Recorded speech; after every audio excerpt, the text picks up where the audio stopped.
juga ada program yang khususnya untuk orang milenial seperti saya. Bukan kamu aja yang orang milenial, aku juga orang milenial. Aku tuh milenial ujung. Milenial ujung. Milenial. Suwer. Milenial di tepi jurang ya. Iya, cuma lupa cukuran aja. Ya kalau dulu mungkin dari Bang Sandi punya spesifik pelatihan pengusaha mungkin untuk DKI.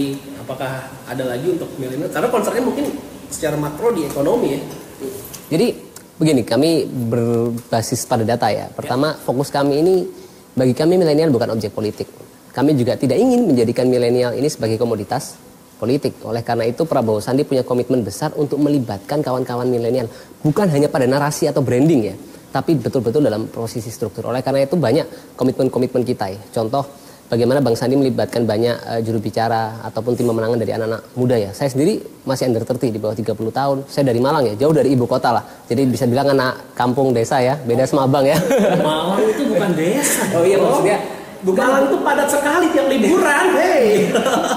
Tapi artinya saya diberikan kepercayaan sama Bang Sandi dan Pak Prabowo untuk menyampaikan berbagai narasi-narasinya. Satu. Lalu kedua, Bang Sandi pun Pak Prabowo komitmen untuk bagaimana memberikan posisi menteri untuk kawan-kawan milenial. Jadi tidak ingin anak-anak milenial itu hanya menjadi sebuah komoditas atau lagi menjadi objek politik. Posisi menteri akan diisi oleh milenial yang mana nih? Oh iya. Kan kita kalau lihat dari kemenangannya berarti. Termasuk ya. Mbak Dani kalau ke kubu kita pindah haluan ya, itu nanti berpeluang jadi menteri sebenarnya. Iya, jadi mungkin masih ada waktu kurang lebih 3 bulan lah. Iya, termasuk Mas Patra juga ya. Ya jadi satu itu. Iya. Lalu yang ketiga begini. Kami fokus untuk memberikan kebahagiaan untuk kawan-kawan milenial dan menyelesaikan masalah kawan-kawan milenial. Lalu pertanyaan, apa sih masalah anak-anak milenial? Ya. Survei CSIS 2017 mengatakan 25,5% ya. Itu nomor satu masalah. Ya, 25% dari seluruh 25,5% anak milenial. Namanya survei dengan sampel kan, nggak keseluruhan ya. Tapi itu kan merepresentasikan. Itu masalah lapangan kerja yang terbatas. Dan 21,5% masalah harga yang tidak stabil. Itu pesan anak milenial. Dan didukung survei Kompas mengatakan 2 dari 3 anak-anak milenial tidak puas dengan kemampuan pemerintah mengendalikan harga. Nah itu kan memberikan sebuah pesan dan didukung oleh banyak survei lain ya. Indobarometer mengatakan kekecewaan masyarakat sekarang itu nomor 2 itu adalah masalah nawacita ekonomi. Nah dari sana kami mencoba melahirkan sebuah program kerja untuk memenuhi kebahagiaan dan menyelesaikan masalah kawan-kawan milenial. Satu, membuka lapangan kerja. Banyak sekali secara teknis kalau saya bilang ya, kita ingin revitalisasi KUD, kita menerapkan framework OKOC secara nasional, lalu bagaimana kita membantu ya supaya anak-anak muda juga terlibat dalam pertanian. Kita ingin mendigitalisasi pertanian, menghubungkannya dengan fintech dan banyak hal lain yang ingin kita support itu. Lalu kedua, masalah pengendalian harga. Saya pikir itu penting. Kenapa sekarang jomblo-jomblo meningkat? Dan termasuk Mas Patra, tunggu. Are you jomblo? Saya anak 2. Tapi di sini jomblo, saya jomblo. Iya. Nah, itu kenapa? Karena sama masalah. Bahkan banyak sekali anak-anak milenial sekarang yang mereka punya problem dengan itu. Harga yang berat, pendapatan yang belum tercapai ya. Ketika mereka lulus, orang tuanya tanya terus kapan kerja di mana dan kerjanya apa? Apakah kerjanya ini baik, bermartabat, layak? Apakah membuat kedua orang tuanya itu bangga dengan pekerjaannya? Sehingga itu menjadi narasi utama kami yang selalu kami sampaikan dan yang tidak kalah penting masalah sumber kebahagiaan ya. Jadi masalah program itu kami ingin masuk lagi termasuk ke desa-desa ya. Kita ingin bagaimana entrepreneurship itu betul-betul bisa tumbuh ya di kalangan pedesaan sehingga kita bisa mendorong kawan-kawan milenial lebih produktif. Terkait dengan data inflasi. Jadi perbandingannya dari zaman SBY dengan zaman Jokowi itu kan yang disampaikan dari tahun pertama, tahun kedua. Itu bukan inflasi. Itu tadi soal pengangguran. Kalau inflasi saya compare sama Malaysia, Thailand. Terus ini yang menarik lagi. Saat kita melihat zaman SBY turun itu udah 8,3%. Sementara waktu pergantian ke Jokowi itu menjadi 3%. Dan seringkali kan kita melihatnya, yang lalu-lalu. Tapi kan jangan sampai kita terputus dari fase berganti ini. Jadi sesuatu yang tiba-tiba meroket tingginya gitu. Terus kita mencoba menurunkan misalnya dari 8,5. Sebelumnya kan dibilang 2, 3 atau berapa. Terus ini menjadi 3. Kan otomatis ini ada usaha yang cukup keras sekali. Dan andaikan ini terus berlangsung seperti ini, kan cukup harusnya memang semacam kita kawal seterusnya perbandingan seperti ini. Salah satunya misalnya kalau kita melihat program milenial yang ada. Akhir-akhir ini kita melihat ada program perumahan untuk milenial yang dikerjasamakan dari Kementerian Perumahan Rakyat dengan beberapa bank-bank milik negara. Jadi untuk milenial yang berpenghasilan sekitar UMR itu bisa milenialsnya batasan umur berapa berarti? Milenials ya sekitar under 30 itu 35 yang berpenghasilan UMR dia bisa memiliki rumah. UMR di tempat masing-masing. Jadi di tempat masing-masing bisa memiliki rumah tanpa DP. Asal dia menyampaikan ini ya apa bukti pekerjaannya apa. Dan di sana tinggal mengajukan aja ke bank masing-masing. Ini yang udah berjalan saat ini. Dan juga kalau kita fokus masalah pekerjaan juga gitu. Apakah anak-anak itu mengkhawatirkannya pengangguran? Anak-anak muda sekarang memang banyak sekali yang tidak terfokus. Sekarang aku kerja apa kuliahnya di bidang apa, sekolahnya di bidang apa, harus bekerja di tempat tersebut. Sebagai salah satu contoh kenapa YouTuber itu menjadi booming. Bahkan kemarin itu sempat yang menarik perhatian terkait masalah hutang negara.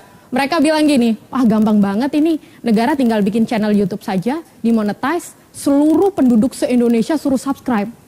Otomatis itu kan pendapatannya terus naik. Sekarang loh ada satu YouTuber saja sebulan bisa dapat 50 juta, 100 juta. Kalau seluruh Indonesia subscribe, kan berarti kita bisa bayar utang. Dan segitu instannya dan segitu sesederhananya mereka berpikir. Bayar utang dari AdSense kalau gitu. Nah gitu. Jadi sebenarnya kalau kita berbicara millennials yang pure di bawah, mereka tuh nggak ribet berpikirnya. Misalnya saya kuliah apa, harus apa, cukup saja yang penting pekerjaan yang menurut mereka hobinya bisa tersalurkan dengan baik. Sehingga tidak kaget kalau misalnya ekonomi kreatif itu semakin naik. Dan ini yang sekarang sedang didorong oleh Bapak Jokowi. Sehingga kemarin kita lihat bersama-sama bagaimana didorong salah satunya Gojek, bisa ekspansi ke pasar internasional. Dan kita harapkan ini juga untuk bidang-bidang yang lainnya. Jadi kita tidak hanya berkutat pada ranah konvensional saja. Tapi realisasinya data sekarang menunjukkan, ini survei di satu provinsi ya, menunjukkan bahwa hanya 17% anak milenial yang bisa membeli rumah. Jadi di provinsi mana nih? Di provinsi DKI Jakarta. DKI. Ya, jadi di survei ternyata hanya 17% anak-anak milenial yang mereka bisa membeli rumah. Nah, pertanyaannya apakah program tadi itu baru dimulai atau memang sudah dimulai dan menyelesaikan masalah? Tapi realisasinya kan kita lihat dampaknya di masyarakat, banyak anak milenial nggak bisa punya rumah. Sehingga dua hal itu saya pikir, apalagi kita bicara tadi neraca ya, kalau kita bicara moneter, APBN dan neraca, kalau kita bicara masalah neraca, current account defisit kita itu pun sekarang terendah, paling bonyok di ASEAN ya, dibandingkan sama negara-negara tetangga kita. Jadi kurs current account defisit termasuk dari beberapa indikator lain, kita itu termasuk yang paling buruk di ASEAN. Sehingga saya pikir ini bukan politik pesimisme. Ini pun bukan sebuah kritik tanpa data. Tapi ini adalah sebuah indikator yang menunjukkan bahwa kita perlu mengevaluasi kinerja pemerintah hari ini. Dan tantangan kita ke depan itu masalah ekonomi. Oleh karena itu siapapun yang ingin memimpin Indonesia itu pantas, berhak memimpin Indonesia jika dia bisa memastikan kita dan generasi setelah kita itu mampu merasakan kesejahteraan yang lebih baik. Defisit BPJS, pembayaran JKN ke rumah sakit, pemerintah hutang puluhan miliaran ke banyak-banyak rumah sakit. Ya, artinya kalau kondisi hutang kita tidak terkontrol dengan baik, bukan tidak mungkin kita akan mengalami titik nadir dalam perjalanan bangsa kita seperti tahun 98 di mana inflasi mencapai 77% dan akhirnya negara kita tidak punah tapi mengalami masalah yang sangat besar. Saya terlalu semangat kampanye ini ya. Sebelum kita lanjuti diskusi, polemik cebong dan kampret ini juga dikomentar oleh Ustadz Bakhtiar Nasir dan Tompi. Jadi kita lihat videonya dulu ya. Yang saya miris, sana kampret sini kecebong. Jadi orang Indonesia ini binatang semua jadi judulnya secara isu ini. Kalau kita lihat secara agama, saya terus terang sampai hari ini nggak bisa ngomong cebong lo gitu, nggak bisa saya kepada lawan. Dan itu juga dilarang di dalam agama. Lakop aja, gelar-gelar buruk tidak boleh, apalagi membinatangkan saudara. Ini sama aja makan bangkai. Ini video Tompi waktu ulang tahun PSI ulang tahun apa sih acara PSI ya? Festival 11 itu ya. Oke, gimana katanya cebong dan kampret harus bersatu jadi cempret katanya.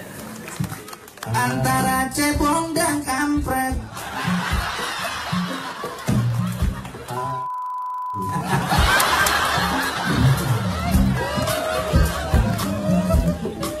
Sebelah sana cebong, sini kampret. Semua jadi satu saat dengar musik. harusnya begitu. Situ kampret, sini cebong, sini kampret, situ cebong, bersatu jadi cempret. Kita break dulu, abis ini kita bakal lanjut lagi.